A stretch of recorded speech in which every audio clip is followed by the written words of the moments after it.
Let's change the brake pads on this thing today. So this thing has 80,000 miles and the brake pads are squealing. So first thing we're going to do, we're going to need to get this wheel up in the air. And let's find us a good place to do that. Then after that we can go ahead and put a jack stand on and we're ready to take the wheel off. To take the wheel off, undo these 5 lug nuts. You'll need a 17mm socket, or you can use a tire iron that's in the trunk. You can use a socket wrench. I'm going to use this battery impact. It's lovely.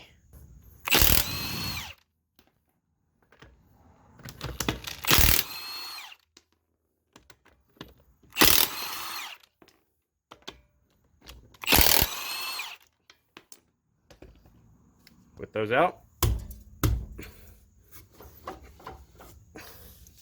If the wheel's been on a while, it probably won't want to come right off. So, while sitting on the ground, put your feet here.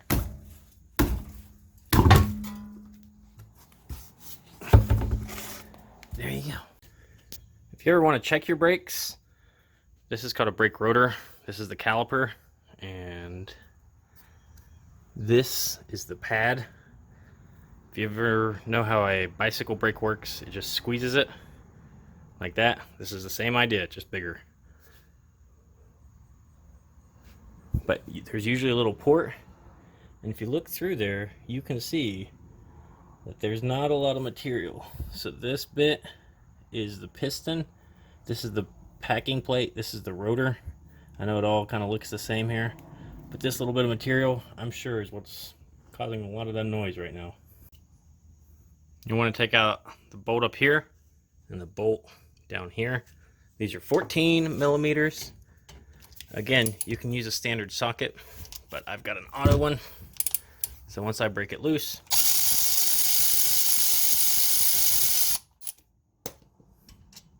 and it's out. You want to pry the caliper out now.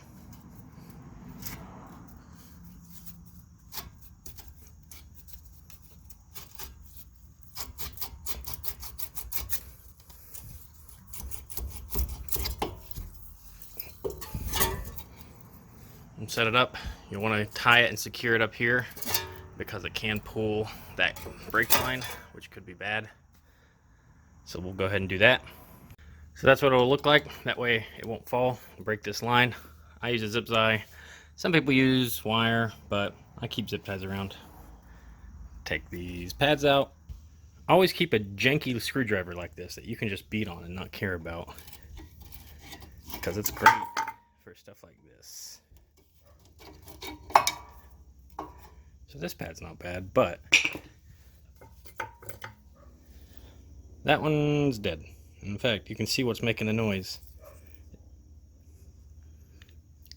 You can even see what's making the noise here. This piece that sticks out rubs against the caliper once the pad life is low. As we're working, next step to do, take out these clips.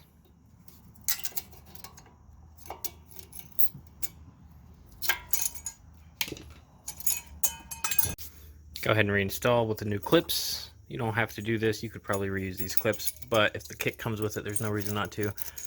It might be rusty like that right there, but you can just kind of work it in, and then it'll clip in place. So, unfortunately, these rotors are in pretty rough shape. This one's actually not too bad. It's the other side that was bad. So what we're going to do is we're going to change it, and to change it with the, we're going to have to remove this bracket that was holding on the caliper there, and we're going to have to get to these bolts. There's one here, and there's one down here. These are 16mm, and it's worth noting they're for a 12-sided socket, so they've got a kind of funny looking pattern to them. You will have to use a breaker bar on this, or at least I did, because it appears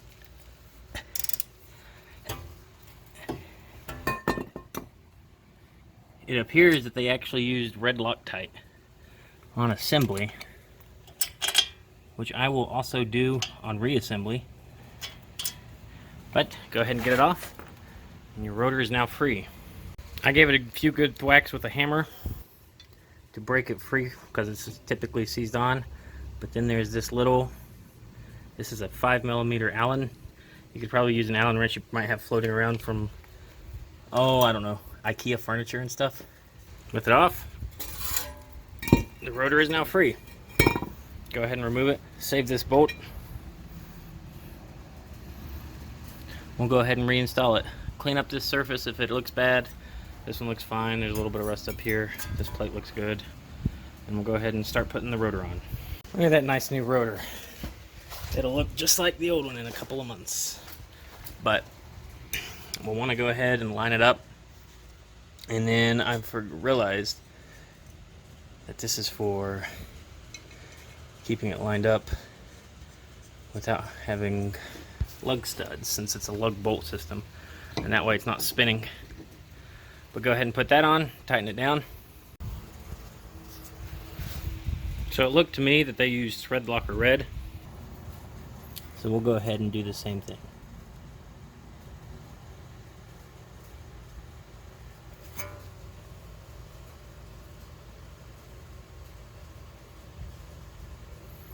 Just a little bit in there, keeps it from backing up.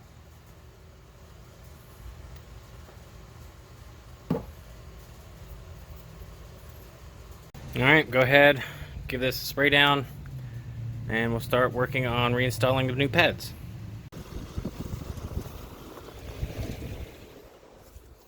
And just so you're aware, this is what a bad rotor looks like. Don't touch this while you just park the car, the brakes are likely hot. But see that serious grooving going on? That'll make a ton of noise. This happens if there's pad on pad wear. It'll make a ton of noise. It'll still work for a couple miles, but it's best to get this as soon as possible, because once it starts eating into this, you'll then be stuck replacing the rotors, and if you caught it early enough, you wouldn't have to have done this. So, pro tip. This is what a fresh rotor looks like. Notice there's no grooving. After we install the clip, we want to grease the brake pad. Do not grease the braking surface, this part. Only grease the back and the sides here. This kit actually is nice enough to come with a little bit, but I have my own. So it just looks like that. Just give it a little bit in there so that it's not going to make noise, and it has enough to move around freely, but not enough that it's going to glob everywhere. Sorry if I'm not got the best camera work today. I don't know where my tripod is. Then put it back in, just like that. You'll want to squeeze this caliper. Sometimes, depending, this one doesn't, but sometimes it'll have two pistons. This one just has one large one. You can either use a C-clamp, or if you've got a large pair of channel locks, which is what I like, go ahead and pop the hood. There's a release right here. Pull it to release, and then there's a safety catch back here. This one's a little bit damaged. So this vehicle actually hit a deer, but you can see, if you can imagine, there's a little yellow piece here that pulls that and it releases the safety. All we need to do in the hood, though, is open this. We don't need to put anything in it just yet.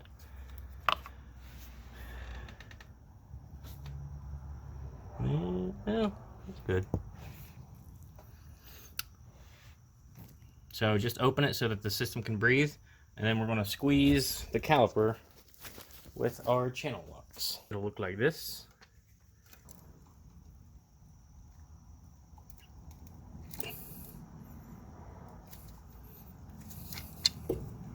All right. Also want to check and make sure these are moving freely. They should move in and out. Wouldn't be a bad idea to grease them. I'll go ahead and do that now, but you just pull back that little sleeve.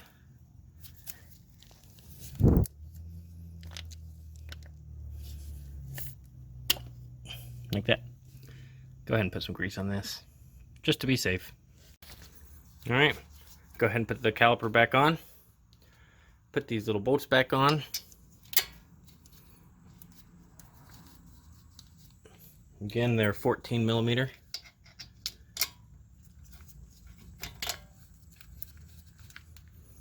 Tighten it down. Again, these are lug bolts, so I couldn't really film and put the wheel back on, but it's on. Go ahead and torque them down. Torque them in a star pattern, so 1, 2, 3, 4, 5. 1, 2, 3, 4, 5. I usually torque them to 90 pound-feet. It's a safe bet for these, but I'll make sure to put on the screen if I found any different information as far as torquing lugs for this specific vehicle. Go ahead and put it on the ground and then torque the lugs. I'm going to go ahead and say 90 pound-feet, and then we can move on to the rear. And then from there, it's the same on the other side. Now, if you want to do the rears, we'll start there. Otherwise, thanks for watching. So this is the back brakes. Same idea here.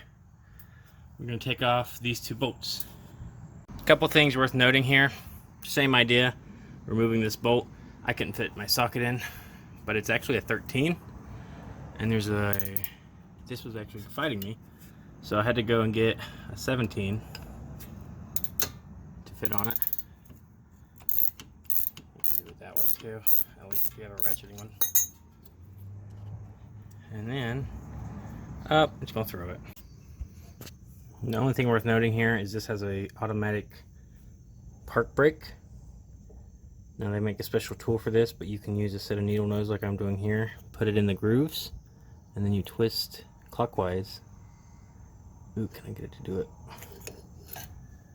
One sec. Really gotta find my tripod, guys. But you just put this in and rotate. It's not the cleanest method. You can go buy a tool. It's about 40, I think, bucks. I'll probably get one day. But this works too.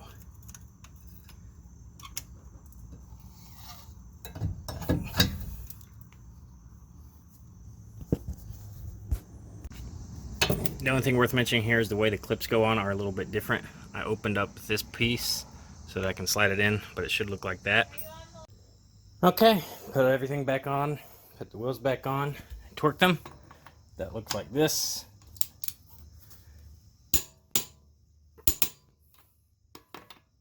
Do your good old star pattern. Try not to do them 2 by each other. Torque everything, and you're done.